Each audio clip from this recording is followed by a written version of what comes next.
വറഹ്മത്തുള്ളാഹി തആല വബറകാതുഹു. ഈ സുന്ദരമായ നിമിഷത്തിൽ നിങ്ങളുടെ മുന്നിൽ ഒരു കഥ പറയാൻ ആഗ്രഹിക്കുന്നു. എൻ്റെ ഈ കഥയുടെ പേര് വിസ്മയം തീർത്ത കാരുണ്യം. നിങ്ങൾ എല്ലാവരും ശ്രദ്ധിച്ച് കേൾക്കണേ.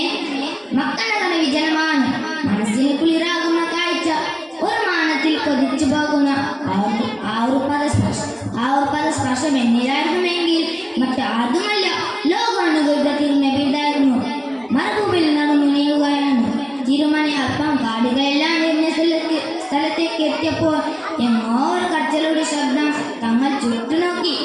അപ്പോൾ അത് ഒരു മലബേടൻ കിടന്നു ഓർമ്മന്നു. തന്റെ അരികിൽ അകപ്പെട്ട ഒരു മാൾപേട.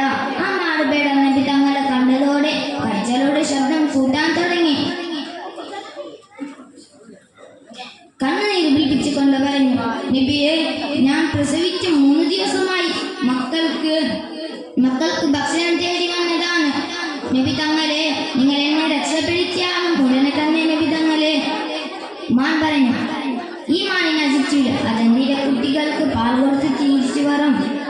എൻ്റെ ഈ കഥ ഇഷ്ടപ്പെട്ട നിങ്ങളെ ഞാൻ നിർത്തുന്നു. വാഹുദവാൻ അനിൽ